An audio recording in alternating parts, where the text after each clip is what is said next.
Now entering Nerdist.com.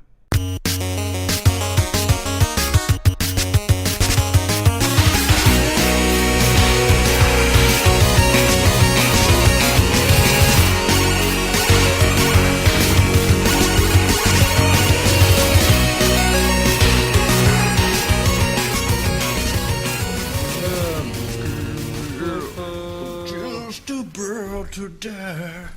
Huh? Beautiful. Oh, Tell me, how am I supposed to live without you?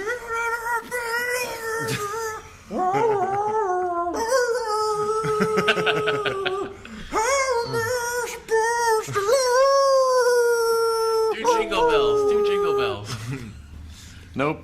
There's some new. Just doing Doggy Michael Bolton today. There's some new weird speaker thing that you can plug your stereo in, and it will play sounds along with your music that your pets will enjoy. That sounds like this country should be taken over. Yeah.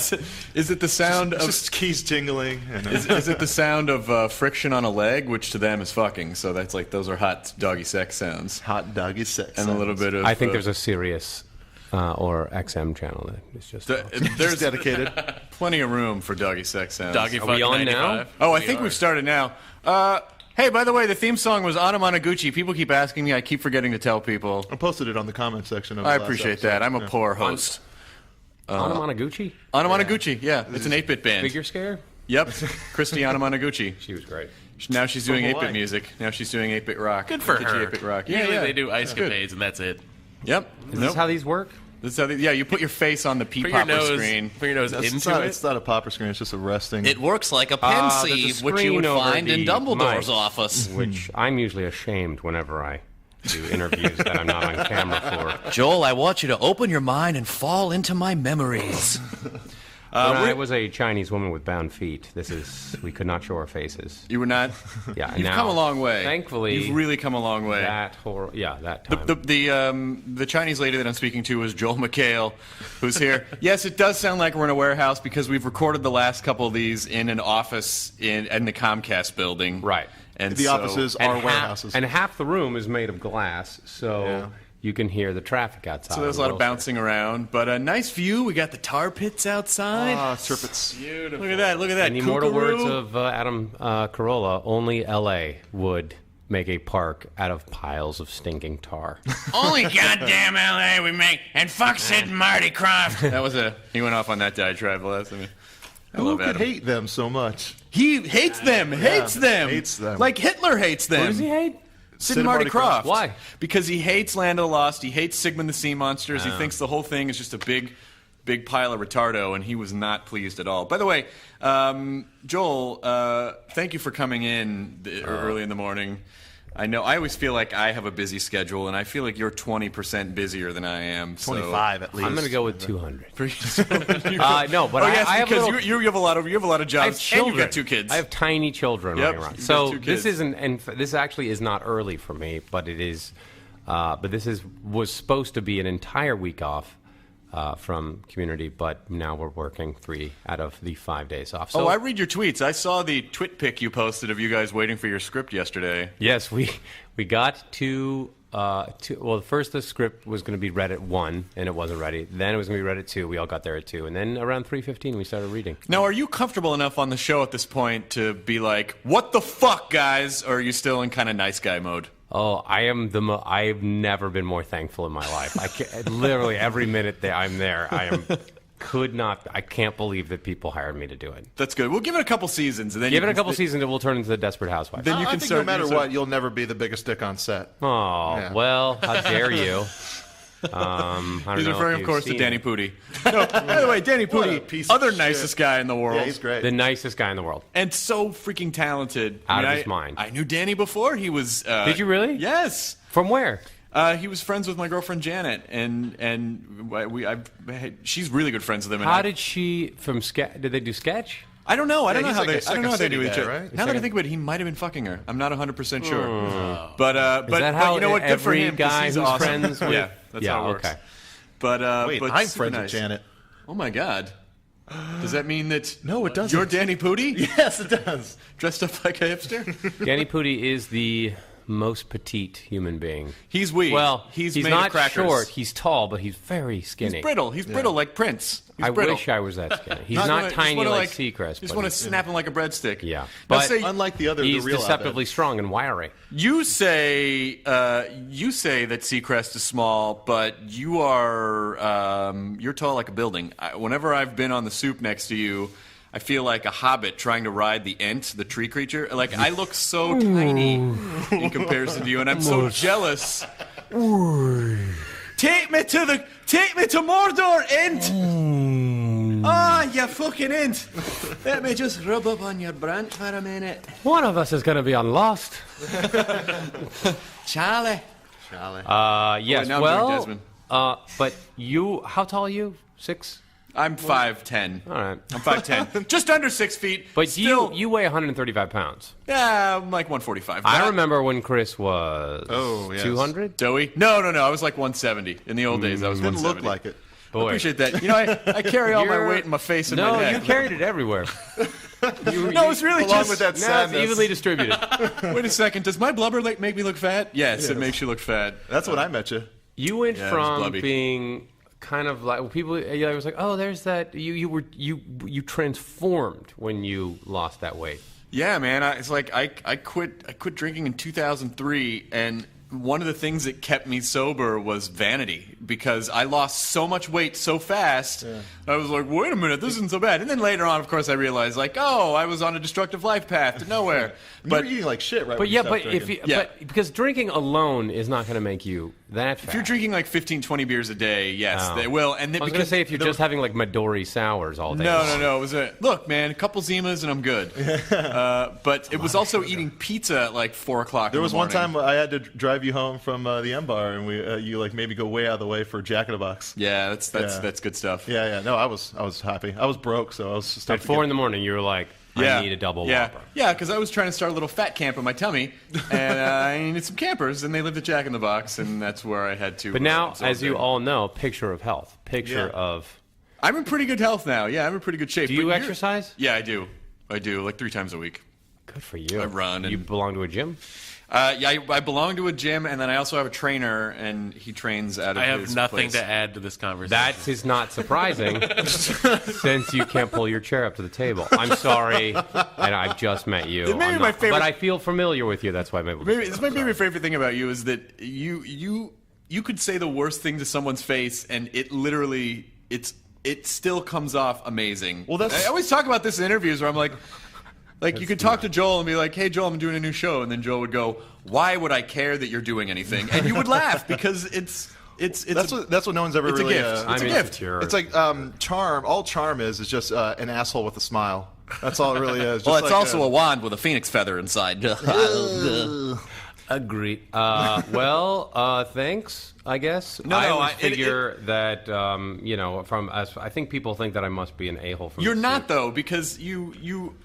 I mean, I knew you before the soup, and you've always been like the nicest guy.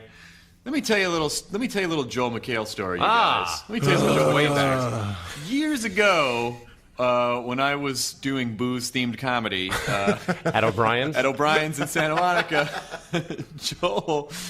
Joel, I don't know how long you've I'm been. sorry. There is a fire engine. Sorry, there's a crashing. Sorry, there's a into There's a tanker flatbed with a truck. forklift on it that had to come to an abrupt stop. The tar pits are now on And That was fire. like the beginning of They don't Transformers. do that, yeah.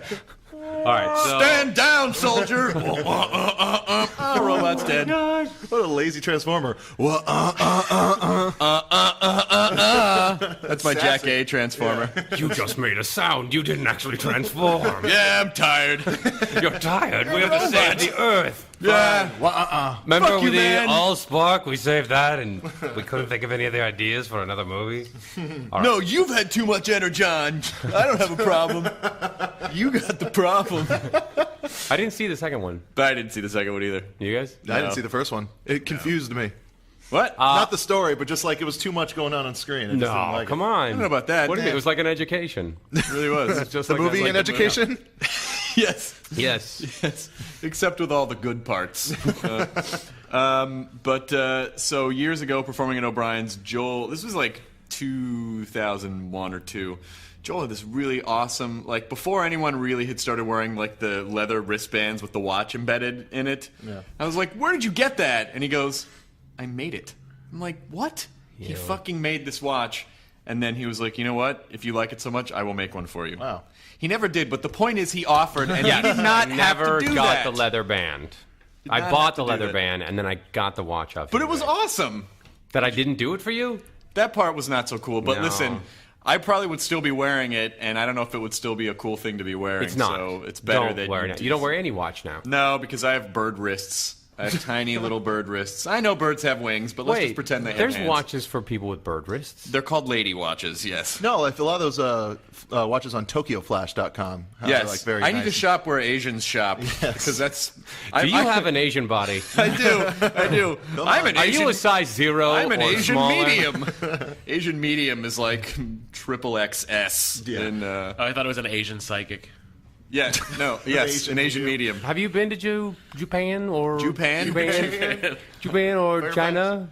I've never been to. I kept thinking G4 was going to send me to Tokyo, They but should- well, I can't but believe because they always keep me behind to host Attack of the Show, and they send everyone out, so I never get to go to. But I really want. I also want to go to Korea.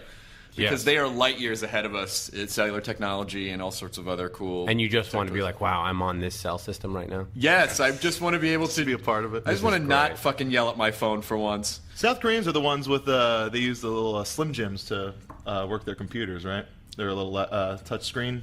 Have you heard about that? What you mean, like the meat product Slim Jims? Yeah, like they use little mini sausages so they can keep their hands in their gloves but still manipulate. Their, Oh like, yeah, because you iPhones. need organic material because the touchscreens are capacitive. Yeah. Right. What? So they started Yes. selling like specific little pieces of sausage to use their phones while they have their gloves You on. see, Joel, the iPhone works on the principle of capacitive touchscreen, which means there's an electron field in between two thin pieces of glass, and you need organic material to break that field, and that's how the phone knows where you're touching. Why not? And the finger, and they don't touch it with the finger because it's dirty? No, just They have because gloves it's on, cold. so It's they use a wintertime. Slim Jim, which is mostly cow. How does Wendy Williams know about this? I'm not sure she does. She lights her Slim Jims on the air. Does she really? She heats them up. She pulls out a lighter and lights and heats a Slim Jim. And what then does she eats say after? Like it's almost like real food. Yeah, she's like, this is like real food when you light it up. That's fantastic. That's so very that's white a trash. real. So it's so cold in Korea that they cannot take their glove Where off. is it? I don't know. I've never- It's so cold they have to use. It's not even. You don't even have to make up a joke. They have to use sausages to activate their capacitive touchscreens. Humor is because it's kind of true. I like truth jokes. That just that there's no real punch. There's no joke. It was like, oh, Rainn Wilson had one that was like, knock knock, who's there? Apples. Apples who? My father is an alcoholic. Like there was no joke. It was just a real truth spewing. that's great. We did that in Community Oh, you did? for just a moment. Anthony Michael Hall played a bully Oh, that was a great episode. who was going to kick my ass because I defended Abed, and he goes, knock knock, your balls in your fist in my balls. Well, I can't even. Your balls in my. And my fist in your balls. He goes, knock, knock, my fist in your balls. And I just went, who's there? And it was after. Never mind. Wow. Can you cut that out? No. We don't have the technology. Look, I can't even remember what I did. Okay. Screw it. Now you I derailed the entire you conversation. didn't derail anything. This is all about you. This is I'm going to your go back show. behind the screen. You can do anything you want. Let me see those little well, peepers. I can do it with it Let me as see long those as little peepers. it makes sound. I had to kick all the D10 people were in here having a meeting, and we had this conference room. They were and, like, and I was door, and I was like, "Hey guys, sorry we got the room at 9:30." And they just stared at me, and I was like, "Yeah, we're doing something with Joel McHale." I totally used your name like a grenade because I knew that they wouldn't fuck with me if I dropped your name. Even Sal didn't make fun of me? Sal was not in here. It was the producers. It was all the EPs. They said anything for Joel McHale. Right, I'm sure. They literally did. Yeah. They literally did, and they got up and scurried out. They went, that guy that jumps in front of a curtain every week? The They glorified weatherman? They Let didn't, him on they in. didn't take it that far. Glorified weatherman. Then I'm the. We glorified- both are now glorified. And I'm a weathermen. glorified weatherman, but on like a smaller feeder station. Web weather. They're like, oh, I hope I get called up to the majors. But I've how does you like things? How does you? Okay, I derailed it earlier. There was a word traffic jam at my mouth. How does you wear? How does you like and stuff a things? capacitive video game? Final Fantasy 13. End of line. So how do you? The soup was really like your first big job. It was my first consistent job. In that I got here in 2000, September of 2000, in October, and I could not get an agent, and I had a manager who was a guy from high school, and I got a part on. Was he in high school? at the time? Was his name Styles? He ran a high school. Do you He was wear a Ray-Bans? principal and a manager. Jason Burns. Do you know Jason? Do I? Oh, maybe I do. Do you know Jason? I don't know if I do. I don't know. He now works for Playboy.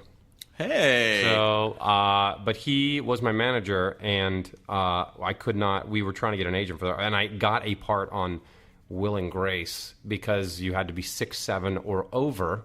So I went and bought a pair of boots with heels on them. Nice. And so I was like 6'6" because I'm 6'4". So, and I got this tiny little part. Then I got an agent, and then they dropped me after like 6 months because they're like, "You're not booking anything." And then they said to Jason, they go like, we will represent Joel McHale in 2 years when he's big enough for this agency. That's really nice, but then they don't have to do any of the work. Yeah. That was. Well, we'll just come along when all the hard work's been done. We'll just scoop it up there. When you're already successful and a chimp could represent you, because all they have to do is just say was an awesome he's not day. interested, and then throw poop. Yeah, and then I got a commercial agent, and then I started doing commercials, and I just kind of thought, well, if I can't get a real agent, I'm just going to do commercials because I don't have to get a real job if I'm doing that, and I'll just try to do as many of these as I can. And my plan was that if something wasn't happening within 5 years of being here, then it wasn't worth it, and I'm going to go back to Seattle and do you're going to go back now? weather and traffic. You're going to go back now? I'm going back. Not really. Not really panning out. Commercial auditions is a miserable experience. Though. I'm no Beyonce, and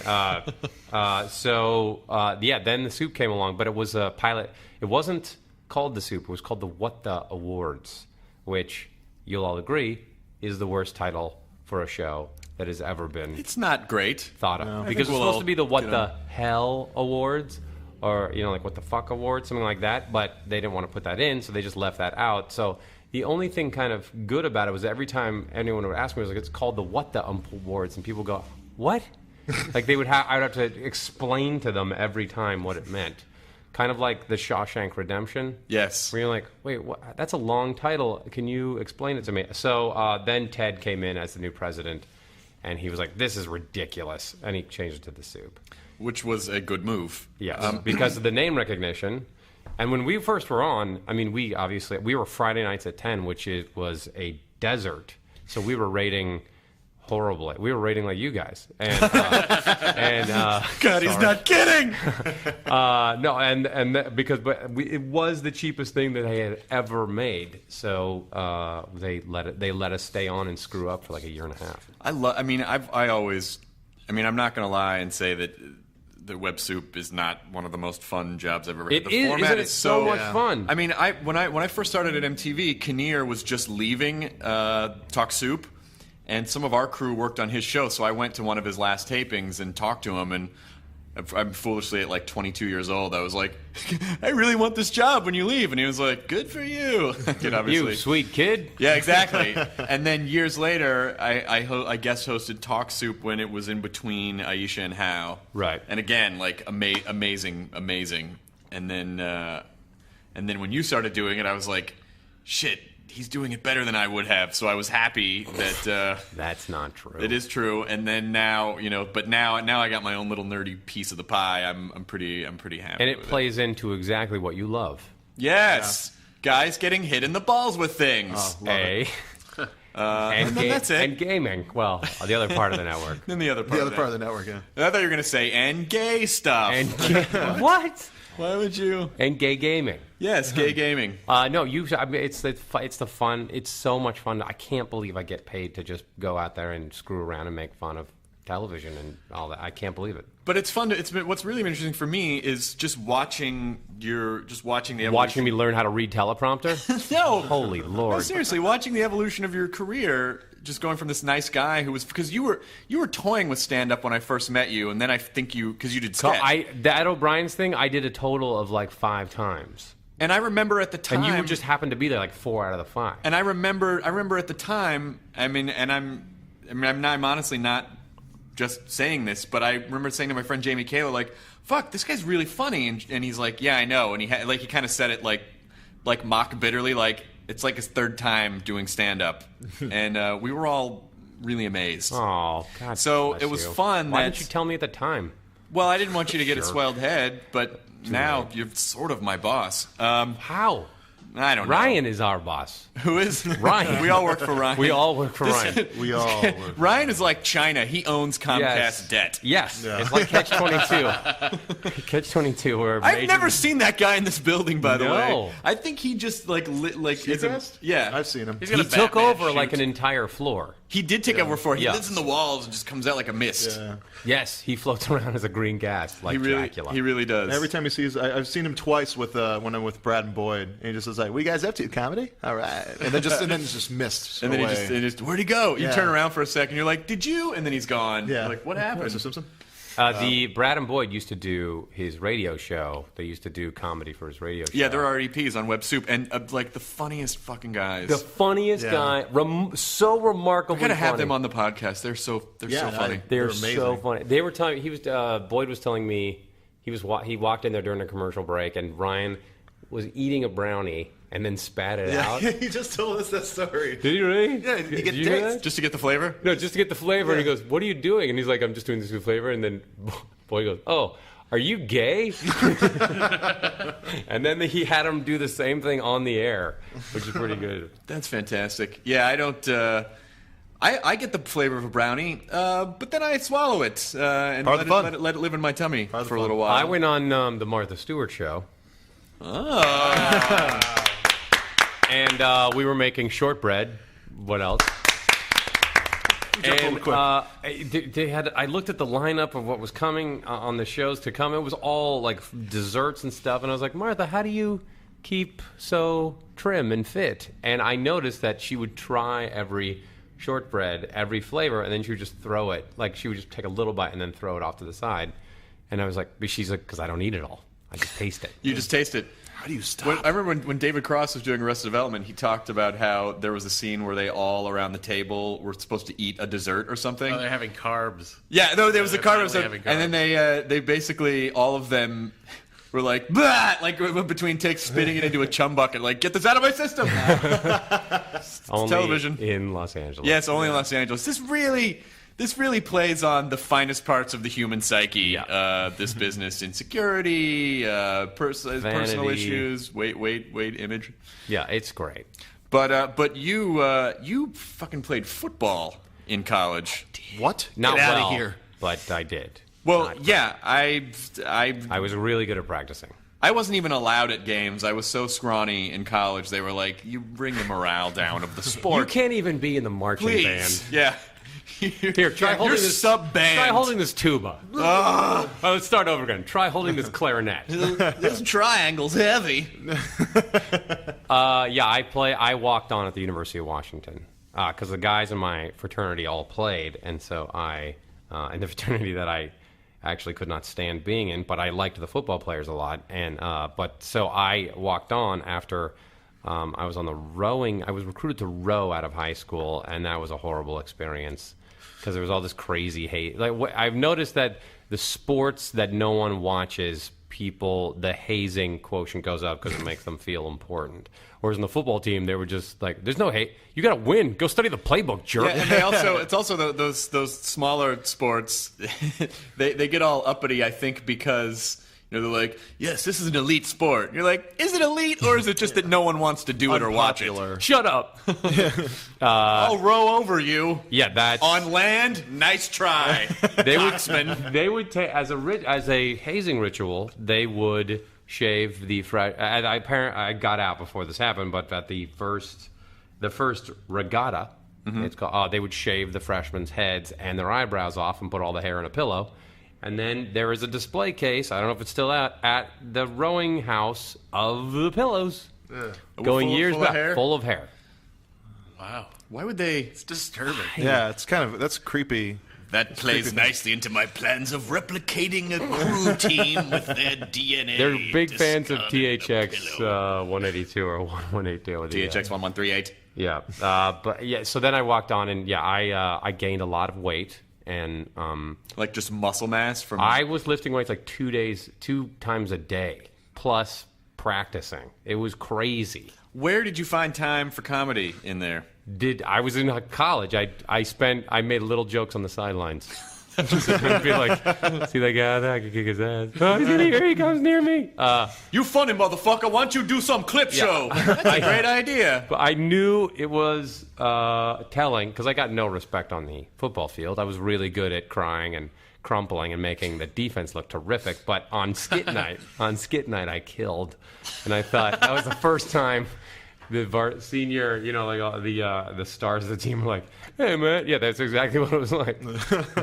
Now, what was this? Was the skit the classic football guys dressed up like cheerleaders? No. Okay, good. I made fun of they were like, don't make fun of the coaches because they always get made fun of and they'll be mad at you. So you went right for the coaches? I made fun of the team doctor. Oh, okay. Who didn't merit this reputation, but just that it was always like, well, you might have a broken arm, but you can play, right? Yeah, you turned your ankle, but you can play. So it was always this like, you're going to be fine. A concussion is not something bodily that's harmful. Well, you get a little cortisone, you'll be fine. A little cortisone in the eye, and you'll be fine. And I'm going to prescribe you a walk it off. What? I don't know if that's really. just walk. Yeah. No, just walk it off. It'd be a fine. lot of like, give him some air, give him some oxygen. No, he'll be fine. He'll be fine. So so that was obviously this. So we just were bringing in different players with different ailments, and then we brought in a dead player, and he said, just all right, let him sit out the first quarter, and then throw him back in the game. It's not that funny, but. So the first couple seasons you're doing the soup. Yes. Are you feeling like it's having any cultural impact at all, or are you just feeling like I'm doing this in my basement? That is how we felt. When did you start to feel the turn? Because I guess 2 years ago you started this experiment where you're like, oh, I wonder if I were to go to a comedy club if people would come out and see me. And your EP, KP and Anderson, and I were opening for you, and you started selling out every show, and it was like 200-seat rooms, 300-seat rooms, Sunday night, 500-seat rooms sold out, and then it turns into 1,800 seats. I mean, like when is that when you kind of felt the turn, or did you feel it before that? Did you have a sense that the show was actually changing your life? For the first year and a half, at least, I could not read teleprompter. If they have some of those outtakes. I mean, it was like they had hired a person who could not read or speak English. And it's trickier than you think at first. It really is. Yeah. And I am a terrible... you're terrific at just cold... Now I can kind of cold read fine, but it was really bad. But there was that sense of basement, no one's watching, let's just entertain ourselves. Mm-hmm. And let's see what we can say without getting in trouble. Those are always the best shows. That's always the best way to do it, yeah. And I think we still have that weird attitude, because once you adopt that for so long, then you can't stop thinking that way. So there's a side of me that when I say things, I'll be like, no one's going to care. And then I, like last week when I was making fun of The Bachelor, the girl who said you can land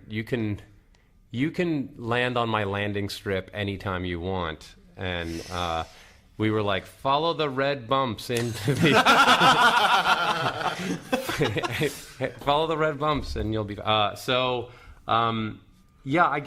stand-up was a really good measure of that, but I was mostly terrified because I hadn't really done stand-up for real.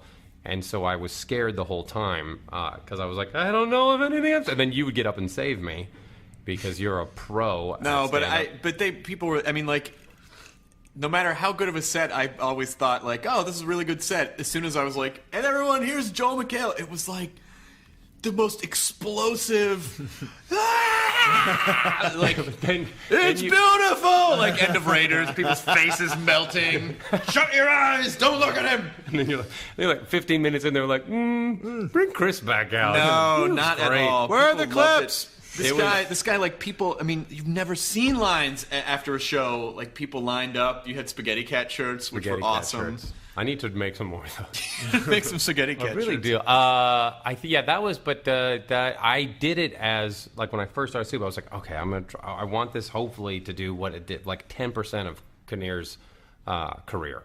And if I could just do some, if I could just have people know, because I realize Hollywood, yes, it is a talent contest, but it's mostly a popularity contest in many ways. Is that you just to get out in front, get people to notice you, and so. That was kind of like, oh, well, if I can do that and just be on TV every week, then I'll get into those rooms to audition for things. There's no And question that you'll have Kinnear's career. I mean, there's no question. There's no question. Everyone loves you, and it's and What rightfully if- so. Even but the Academy Award? What? Even the Academy Award? Yeah. He's going to win an Academy Award. think? I'm calling it right here. Well, Right okay. here? You're going to win the Academy Award for As Precious Good as It Gets 2. What is it? We both went for a sequel show. That was like a starter's pistol. Damn it. Chance for a movie parody. Chance to make a funny movie title. Go. I was going to say As Good as It Gets 2, getting gooder. But that was... Based I on went a with novel by more Sapphire. timely. Precious 2. The Reckoning. Precious 2, The Clumps. Come on, you guys. Wow. Why wouldn't I? dare you. Eddie Murphy dresses up like Precious? Of course he would do that. Of course he would do that. Yes. He would, yeah. He might be Monique. I'm not 100% sure. Eddie Murphy might be Monique in prosthetics. But he would shave his legs. She doesn't. That's true. But I was saying, with all the stand-up, you, for the last 2 years, when you were available, because I think I asked you to be almost at every single show, I would just sit and watch Chris's set because I was like, if I can be as funny as Chris, then and put this together correctly, then it's going to be okay. Well, that's very sweet. But I have to say, those shows were they were literally probably some of the most fun shows I've ever done, because if people are part of the challenge that you face in a comedy club is that You're you know, facing crazy drunk. you don't know, like there's a percentage of people, and it's shifting now a little bit. Like people are actually coming to see me specifically, which is cool. But I still get groups of people who don't know who I am. They just were given free tickets from the comedy club. Yeah, they just go because it's going to see comedy, Yeah. not to go see you do You comedy. got to win them over. I mean, the thing Yeah. about comedy is that there are subgenres. It's not all one thing. It's like music. You wouldn't go to a country bar and be like, "How come there's no rap?" And you're like, Yeah. "Well, you should have looked that up before you went out." But anyway, And it's a sport to see if you can throw the comic off. that is, especially in England, they do that. But just the idea that you got to win those crowds over because they don't know who you are. But if I'm opening for you or performing for you, people who watch the Soup and know who you are already a good audience because they like comedy. Like they have a certain vibe and a sense of humor, and it just makes them fun to perform for, as opposed to how come you're not? Had some guy say this to me after a show in Texas once. Hey man, you're gonna be all right, but you should do more jokes about NASCAR and barbecues. I mean, things people really understand. I was like, And you thanks. were like, That was my first failed suicide attempt. what bar in Texas was that? It wasn't a bar; it was a comedy club called Cap City in Austin, Texas. Well, that's supposed to be pretty good. Wait, when did you perform in England? I was performing in London in 2001. And they're brutal. It is brutal. I'm warning you. If someone ever says to you, "Go do stand up in London," put on a fucking Kevlar vest and a suit of armor, because it is. I think did we talk about this last podcast? I think so, yeah. There's a sport where the audience will try to derail you, and it's trying to see you recover, and they want you to insult them back, and it's a really like super aggressive. Wow. You're a cunt. Now you're a cunt. Woo! And then everyone And then it all goes on YouTube. gets pissed. Yeah. As they say. Wow. So it's. I mean, obviously it's not like that everywhere. How but did you get how did the booking work? it just? I went to London on a solo booze sabbatical. And I was like, I wonder if I could drink my way through London. And if you can keep up with the English, you have a problem. So I was drinking at museums, zoos. You can drink everywhere there. And I just emailed a couple people from local shows around town. So I did a couple like shows in bars. And it's different there. People who book shows at bars actually make money in London. Oh, really? And the shows were brutal, especially before I got up on stage. The guy's like, all right, your next comic comes all the way from Los Angeles, California. Oh, immediate boo. Like, fuck me for being from here. And then, so I'm American and I'm from L.A. Yeah. Just being from L.A. will ruin you anywhere else in the country for Right. the most part. He's Yeah. from Los Angeles. Yeah. And then I'm like, I'm sorry we make your dreams come true. I'm sorry that we made Avatar for you. For you Hey, if it wasn't for us, you'd be speaking fucking German. Oh, what? Oh, I guess I'm getting the light. So I guess I'm getting the candle. It's, everything there is Everything's old-timey. everything's old-timey. Oh, the bonnet is being closed. Oh. I see the pies are being sewn up. Do they sew up pies? I don't even know if that works. I don't know if that works. And so, did you win? Did I win? Did you? I don't think anyone won. Did you win the crowd back? I got them a little bit, but there were literally people just standing at the bar with pints, just shouting incoherent. Ah! I couldn't even understand what they were saying. They were just shouting to shout. So it was. And would they it was a give? Did they steeplechase. give any of the British comics more respect, or did they? The British comics were a little more in tune. They came out swinging really hard. Right. So they came out a little more aggressive and just kind of immediately, knocked the crowd into submission.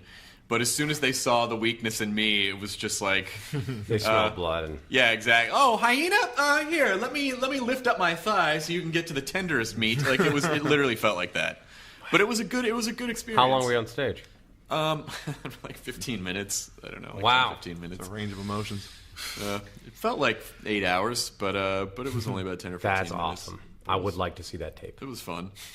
I don't think There I was would no tape. What there was tape of, oh man, I was so drunk. Zach Galifianakis was shooting a movie out there at the time, and so I stayed with him for a couple days. He was great on SNL, by the way. He was amazing on SNL. Awesome. He was great. Amazing. Well, probably. I mean, he and John Hamm. Yeah, Ham. Those guys knocked it out of the park, and I really hope that. Kind of makes you want them to just keep putting funny people on and not just like, here's a non-funny It was person. so nice to see someone not do a forced monologue where it's just Zach going out there and doing his And jokes being and Zach. being funny. Yeah. It reminded me of crushing. like, the early, like when George Carlin was on, he would go on and do material and it was just, it's more... Yes, it was a comedy show. It was a comedy show, Yeah. not just like schlock. That's like, let's see if we can try and make this person funny. That shouldn't be the point of the show. So so Zach was shooting this movie called Below, and so there were all these great British actors, and so we go to all these super swanky, like private gentlemen's clubs full of British actors. Where I'm looking around, I'm like, hey, that's Rufus Sewell, and whoever else. Wow. And so we go to this after hours nightclub, and Bjork is there, and I get it in my pudgy drunken head that I'm gonna ask Bjork to dance, and so. Everyone's waiting. When you're drunk, you have no timeline. So for me, this was all happening quickly. But apparently, everyone was waiting to leave, and I'm like, "No, you guys, I want to hit on Bjork." And so I walk up to Bjork and I tap her on the shoulder, and she turns around and looks at me. Her eyes widen, and then she immediately, without saying anything, spins around and walks the other way very quickly. So I didn't even get to say hi, Bjork. Wow. But she spun. She did spin. So in a way, you danced with And her. then was she the just went and shortest talked to dance. some other guy. That guy totally cock-bjorked me. Come on, up top. Oh. No, but that really did happen. And then I drunkenly was lamenting about it. Zach taped me. I was just sitting on the couch. Everyone was like, Oh, God. so I hit on Bjork tonight, and that didn't go real well. It was so fucking sad. Where was that? Someone stole the camera. That's So, awesome. Yeah. Why, Yeah. why isn't that in your stand-up? It's not funny. It's just sad. But that's part of stand-up. Yeah, I guess so. Just sad You say that stories. a lot about like a lot of your drinking stories. You don't like to talk about that stuff. I don't mind talking about it. It's just, to me, it's so close to me. I don't know what's funny about it. Do you think maybe in like another few years when you get further away from it all, like you could It's talk been about it? 7 now. I mean, I Wait for 10. wait for 10. 10's a magic number. But I here's don't the know. weird I part. might. You've been away for drinking for 7 years, Yeah. and yet you look 7 years younger than you did in 2003. Isn't that weird? Yeah. It turns out the body was not meant to be poisoned by alcohol 15, 20 times a day. It's crazy. But and you and I both, as you have remarked many a time on stage, we have the perfect amount of messed up hair. perfect, and strategically disheveled hair. and 4-day-old growth on our Yes, faces. yes. Yes, It's all part of the look. just as Are we going to be doing this when we're like 75? yes, we are. Yeah. It's a good the diamond soup. It's a diamond soup anniversary. Chris. You remember when we did our show? Oh, your hair looks terrific. Grandpa, I don't like watching those boring men on television when technology can be beamed directly into my brain. I don't want to watch your moving picture. Oh, wall. are you watching Caprica? I've not been watching Caprica. I've Oh. been so into Doctor Who, I've not been watching Caprica. No, I'm into Caprica. Is I it? know that you guys want to hear that. But I've not seen... Speaking of things being beamed right into your mind. You like it? I do like it. I haven't seen it yet. I'm into it. I like to wait. I kind of like, my kind of nerd plan is I'll wait till a series has enough episodes banked so I can just watch them like back to back to back. On Blu-ray.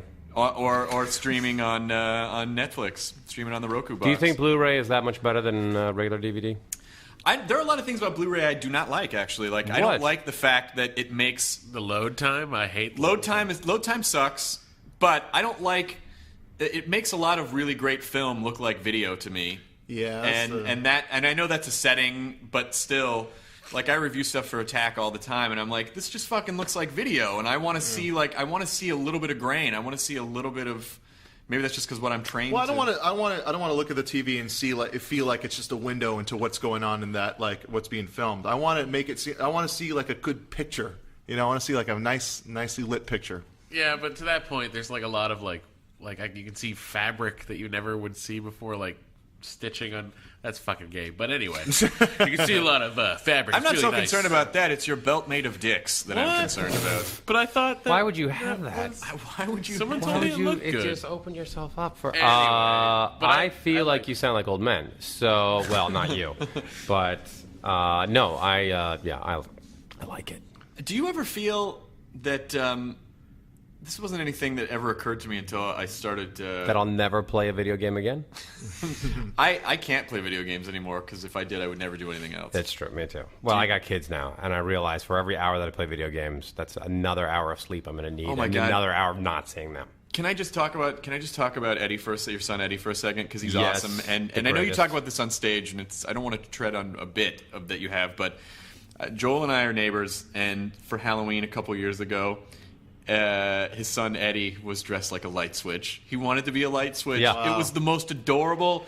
He just had a big He was flat panel and a adamant big about it. switch Yeah. in the middle. He was a light switch. Pretty That was adorable. what he had thought of back in August, and that's all he was dead set. And now like last year, he was a train, and but that I don't know what was He's going 17. I should probably preface it by saying that. It's interesting that he still wants to dress up. No, and the still train begs me. last year was awesome too. Yeah, It was and crazy. the greatest part of that is that he's dressed up as what looked like a Thomas train, Thomas the Tank Engine, which is blue, but there's a number of blue engines. Mm-hmm. One of them is Hank. So people would be like, "Hey, it's Thomas," and he's like, "Hank." Oh yeah, yeah. I'm Hank. And Well, but I understand that if someone was like, "Nice TIE fighter," It's actually a Klingon warbird. like I totally understand. Right. A bird of prey. How would you ever get Bird those of prey. confused? What? Well, I don't know, but someone would. But to Eddie, that's the same thing. Like confusing those two trains is retardo. You know, like no one would do that. he was a little sick last week, and he was just sitting there at the table. He's now just 5, and he was like, "Oh, it's so irritating."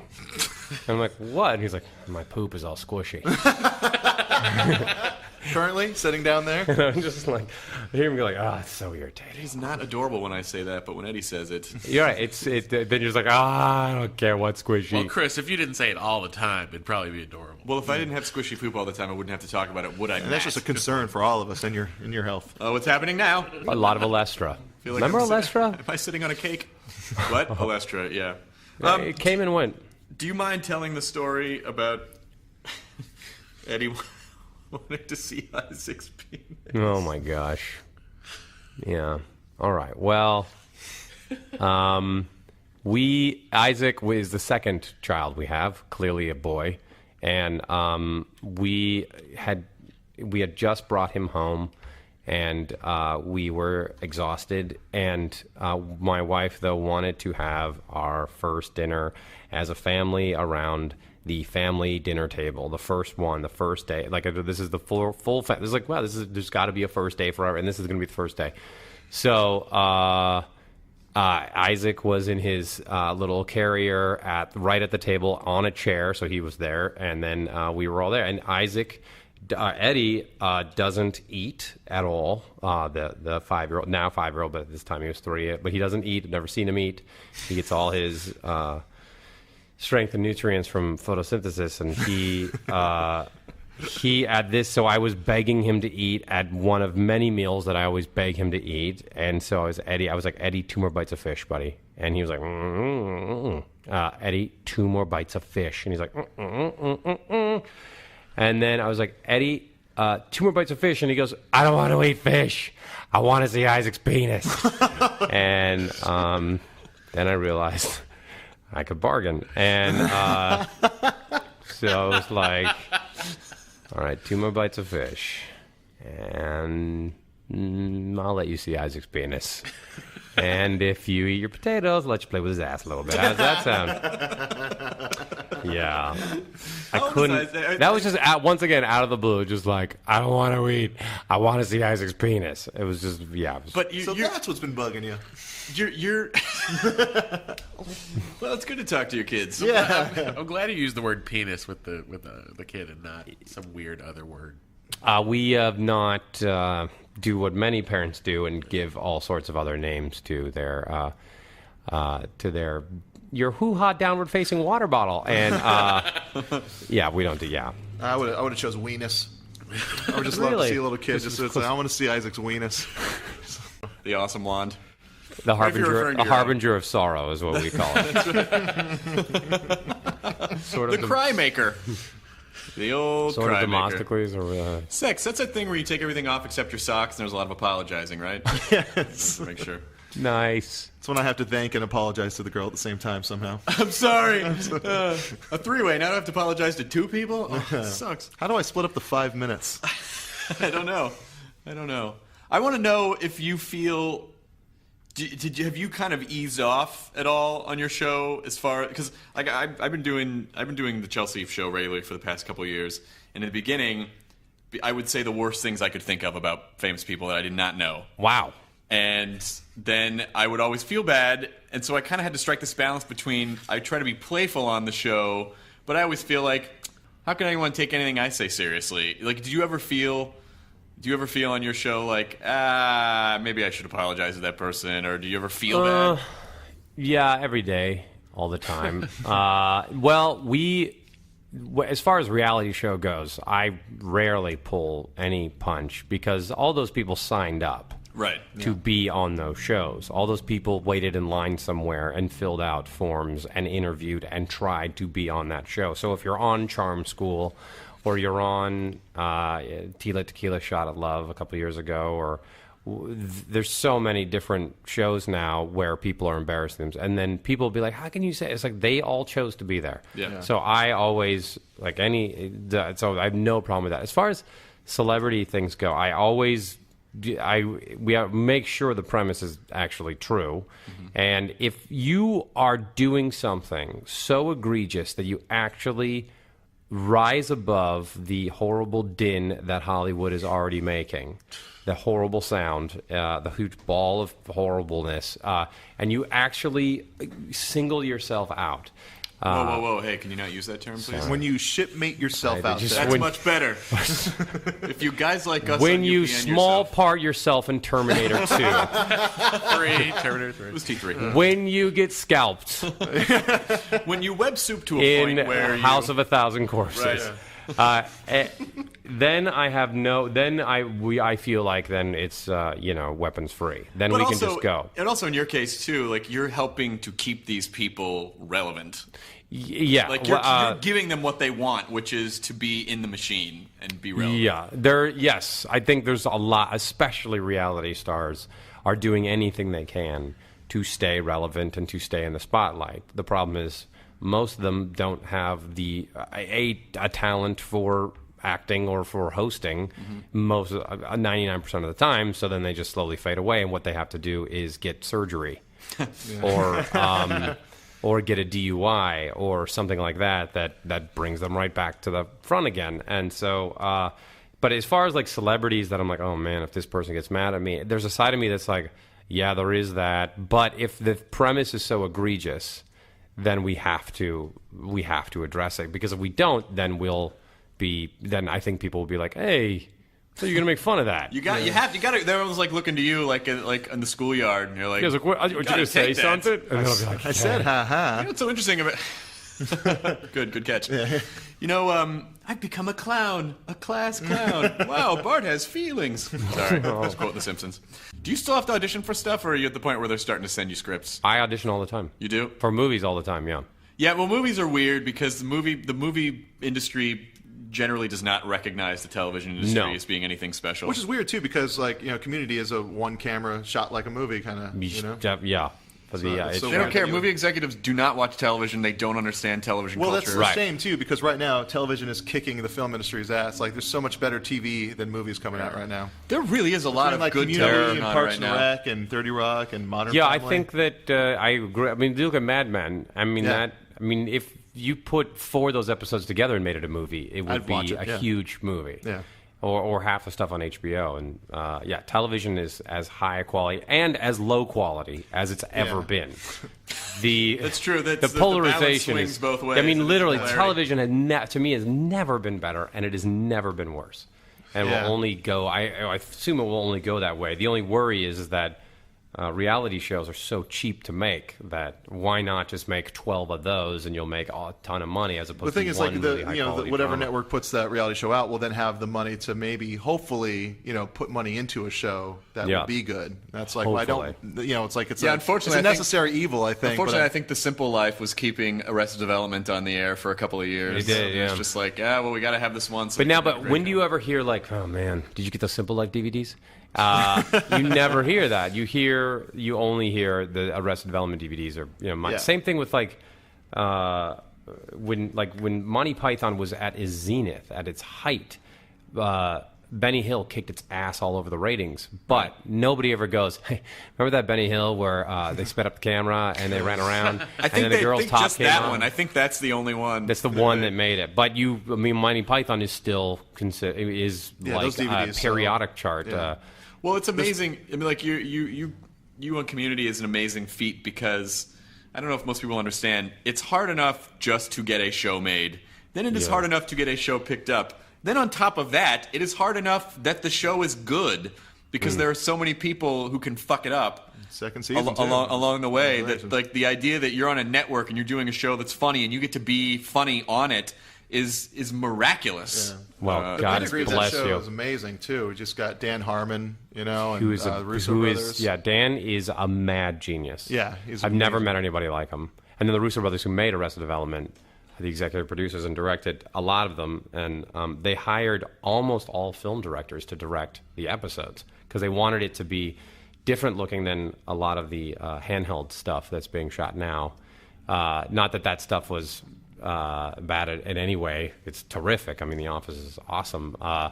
But they wanted it to just look different than everything. So they have pulled that off. I mean, they took a lot of hours. But yeah, I couldn't, when I finally booked the pilot, I didn't realize I had gone a couple times, like almost to getting on the air with pilots and it was just like, this is getting another pilot. Great. So happy. But who the hell knows what'll happen? So you weren't like the first choice for the part, because it almost seems like it was written for you.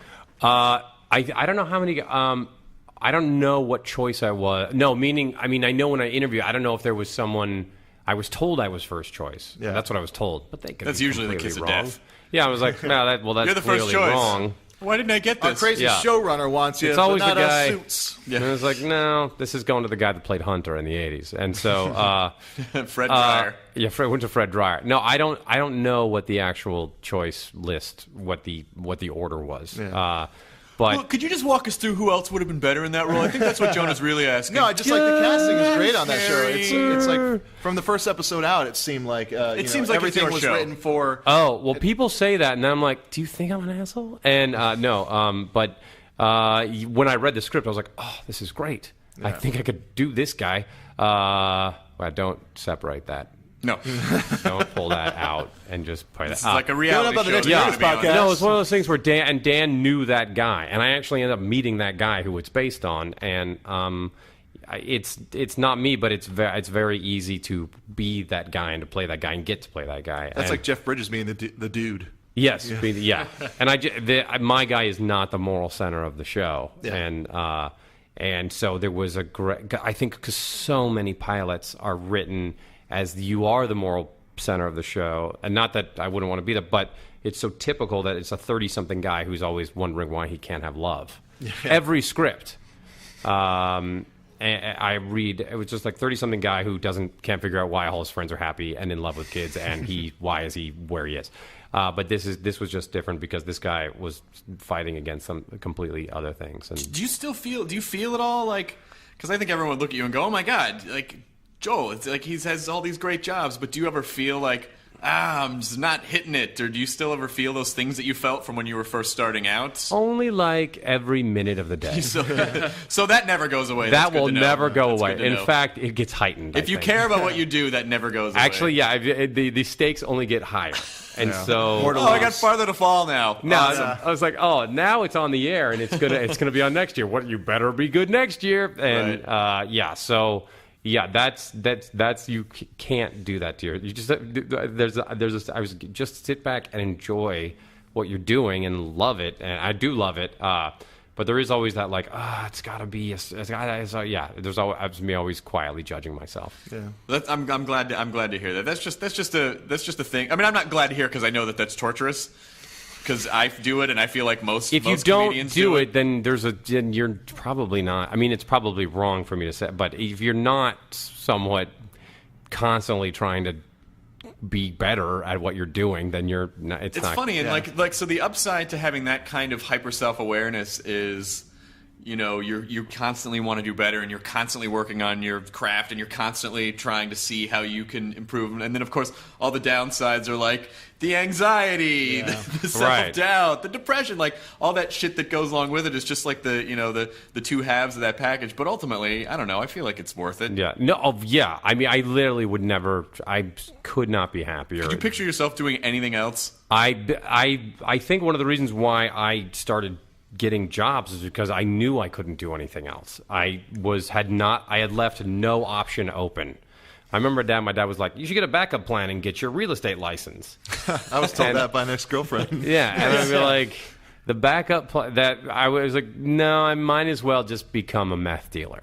And then when the market dropped out, were you like, how about that real estate license now? Slam. Why would you do that to me, Joel? I'm your father. I gave you life. I don't remember telling you that. I never said that. That was in 1991. That was a joke, because I think you're awesome. I've only supported you, you jerk. And the cat's in the cradle and the silver. He's like calling back. Oh, Dad, I'm really sorry. Oh, that's right. Click. And just do it again. But no, I believe, and with all that kind of constantly judging myself of what I'm doing, I couldn't, and I'm happy as hell with what I'm doing. Do you, are there any Chevy? I don't know if I should bring up Chevy. Is what's that? Because Fletch was a very seminal movie for me and my comedy development, and Chevy Fletch was a long time ago. It really was. Is still very funny though. Nice guy. Very nice funny. guy. Chevy is a great guy. Why am I asking you this? You can't. I mean, this is rude. Like I shouldn't ask you to. Yeah, but Chevy, Chevy is Chevy, and he is an icon and like this legend, and it's so weird for him to just be walking around the stage all the time, not knowing his lines. So I'm kidding, Chevy. He doesn't listen to this. Chevy Chase and Matt Lillard get together to specifically not listen to this. No, I'll be like, Chevy, like when we first met, Chevy, are you on email? I was like, no, my email's in New York. And I'll be like, what? He's got a lovely, lovely family. He's got 3 daughters and a beautiful wife, and they've been married for like 30 years. So, but you, how long have you and Sarah been together? I will be married 14 years. Damn! I got married when I was like 23. But your wife is super cool. What? Your wife is super cool. Yes, and looks great. She looks amazing. Yeah, 2 that's kids? 2 kids. Looking like that? Yeah. You are living the high life. I hit a grand slam when I met her. I married way up. But I think you're doing all right. You're holding up your end all right. You're in good shape, Joel McHale. Not when I came to the marriage with a 89 Nissan Sentra and a stereo. It did not. And a leather band wristwatch. Did not. And a joke in my heart. And it wasn't a stereo in the car; it was just a boombox in the passenger seat, right? Her grandma, when I was dating her, I didn't have a car at that point. I was dating her and I was in college, And she was like, she just drives him around everywhere. She thought I was just like using Sarah for rides everywhere. I was like, yeah, give me a ride. I'll date you, no problem. You're like a hot driver. Oh, that was... A driver with benefits. Yeah. It's not a fun feeling, though, having the girlfriend drive you around. It's a great feeling. Says the guy who made the series called The Freeloader's Guide to Life. Right, because I always sat in the back. Oh, there you go. No, it's like, Nice. You just bark at her from the back. And then you get out at Barney's and they're like, hey, hi, everyone. And then I ram a... my one more question I want to ask you before, so we can let you get out of here is... my bladder has reached a point that I'm glad I turned that down. Someone's calling the set of Wall Street. Oh, hold on. Okay. That's my wife. Everything's fine. Everything's... Are you talking great. about me? She's this weird sense. I hear you. The last thing I want to ask you about is Seacrest must have a pretty good sense of humor because you beat him against the rocks relentlessly like an orca and a beached seal. Yes. And wait, can we literally push pause? just like two more minutes. Sorry. Yes, Seacrest. I was just asking that you took a quick bathroom break. Oh, you feel a lot better now? So much better. There was blood in it. That's Your how bad. bladder. That's not a you're, good sign, you're a tall Joel. man. Your bladder must be the size of a Zeppelin, so you must have consumed a lot of liquid. Yes, and much like when the Hindenburg crashed, when I pee, I scream, "Oh, the humanity! Oh, the humanity! Oh, the humanity!" Oh, the humanity! Just because it burned, though, right? Yeah, because the burning sensation. It burns, and then really- of course the people falling off the ropes, hanging. Yeah, it's weird why I have little, I take a floss and I tie it in the little figures. Yeah, hanging. All right, just never. put it on that old Jeez. camera too. Just Seacrest. Speaking of little people, no, I'm kidding. Nice. Come on. Seacrest and I are probably about the same height, to be honest. So he obviously has a pretty good sense of humor. He does, and yeah, we take him out. I mean, we make fun of him all the time for Right. his height and his money, Right. and his fame. So He can always just stand on $100 million and laugh down at you. as I he guess. does every single day, and he's got a great sense of humor. And I've gone on his radio show, and he's been. I don't feel that what we say is malicious in any way. Right. We really, he's not, and he's actually not even that short. But we just make fun of him because he's smaller than me, and he's the most famous and richest, and he's like the GE of. Like to NBC when they were, like when Letterman was That's on NBC. how he can take it, because he knows, I'm really the most powerful person in this Right. building. Yeah. So Yeah, that's exactly how we treat it. And you take out, just like all those other, we take out the authority figures. So he's a very good guy. And I like Seacrest. I don't Yeah. really know him. Like I said, I've never seen him in this he is building. the busiest guy ever. He's the busiest guy, and you can't achieve that level of success without without working your fucking ass off. I know stories of him before, when he was just doing a radio show, going and popping up on the local news, and he'd the news people were like, yeah, he'd show up an hour before anyone else, made up, ready to go. He was just he designed the career that he has. Some of it was Yeah. luck, but you He's a workaholic. can't get to that level without working incredibly and hard. maintaining it. So I like him. Yeah, Boyd and Brad had a story about where they had a guy on his radio show where he was talking about how to save time, or you could have a 3-day work week, and then but apparently Seacrest didn't compute in his head. He's like, oh, what? So you get another job to fill up the rest of the work week? And he's like, no, you just work this much, and then you can just relax with your extra time. Yeah, I don't understand. The extra time. He just didn't get that you would. So not there's time for work. more jobs. It's time for more jobs, right? Oh no. I could be doing a job right now.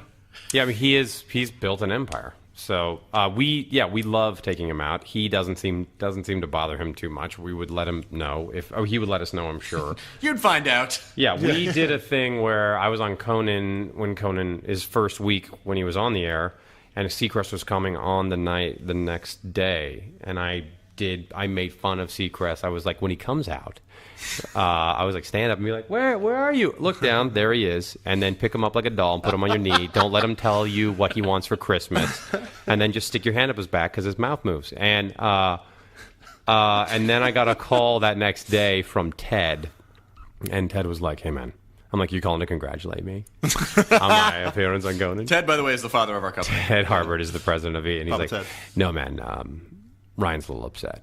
And I'm like, oh no. I said too much, and he's like, yeah. And then I hang out, and then I'm like, what's the number? And he gave me the number of one of his 12 assistants. And I call, and then in the back of my mind, I was like, why didn't he just call me? And so I call up. Well, he's got a scheduled time to be upset. Yeah, I call up. Oh, his- man. He gets All right, paid done. for that, by the way, Right. too. That's another job. He's like, I'm upset right now from 10:15 to 10:35. And I call his assistant. I get past to like 2 other assistants before I get to Seacrest. And I'm like, hey, man, I know what I say. I say a lot of crap about you, and I'm sorry, blah, blah, blah. It was all in good fun. I'm so sorry. And then long pause, and he was like, gotcha. Oh, son. Wait, gotcha, and then just hung up? Yeah. Wow. It was great. Even for I have to unfollows, admit, he I was doesn't like, have that much time. he got me good. Yes, Wow. that is the ultimate punking when you can get the president of Comcast Entertainment to call you. Pretty good. And no, and it go was a through good 2 joke. And then then Ted called me back. He was like, I can't believe you went for it. I mean, why would I call you? What a dork. See you later. Click. Because that whole time you've been waiting for that call. Like you've just been waiting Yes, for I'm someone like, to be here like, we go. This is what I You've been waiting for the "you've gone too far" call, Yeah. as most comedians always. I felt like I was in 3rd grade and I had made fun. I was like, I made fun of. I did it. I did it again. Here it goes. Well, But it was a great joke. Joel, I don't want to dominate any more of your time, but thank you so much for coming into the office today on what is didn't play basketball. How dare? Wow. Nope, 2. He's trying to hit the trash can. You guys can't see this in podcast land? This has been a very nice interview. Yes. Oh man, it was awesome. So casual and wonderful. And people should watch Community. They should watch The Soup. Yeah. They should watch Community 2nd season, everybody. second season. Oh, watch Community this week. I'm Take it again? no, but that's coming up again. But no, I get it on with Catherine McPhee. Nice. So About time. she plays Chevy's stepdaughter. Nice. And yeah, so that was crazy. Nice. We're both married people. I'm like, this is the strangest reality. Acting. This is an acting boner. Yeah, it's just getting in character. And by character, I mean this other person. Whoop, there go my pants. Whoops, sorry. You guys rolling on this? Nope. Oh, no cameras at all. Oh, we're in my Let's dressing room. rehearse. All right, excellent. Yeah, so watch that. All right, excellent. So, Joe McHale, thanks again for coming in. Thank you for having me, Chris. I Hardwick. also want to say thanks for listening, everyone. Bye. Bye. From Jonah and Matt and Joe McHale and me, Chris. You better watch Community. Do it. Say the end. The end. Okay. Hey humans, thanks for listening to the Nerdist Podcast. It's quick announcement time. Jonah Ray of this very podcast will be starting a monthly stand-up show at Meltdown Comics in Hollywood. Yes, it's a comic book store, but then there's this performance space in the back. Shows are super fun there. First show is Friday, March 19th at 8 p.m., and Jonah will be performing along with Whitney Cummings, Duncan Trussell, Erica Pell, KP Anderson, Brent Weinbach, and then also a musical guest. The cost is $8, and somehow there's free beer. You can find more details at jonahray.com. Then, Monday, April 5th, will be the first of what hopefully will be our monthly live Nerdist podcast at Largo in Los Angeles. Our first guest, Adam Savage of Mythbusters. Yes! Details on that and other shows are at, of course, nerdist.com. Say, why not help break in our new email address with a question or comment at podcast@nerdist.com. Thanks for listening, guys. It is through the support of listeners like blah that you blah blah blah and blah-da-dee-blah. Farewell. Now leaving Nerdist.com.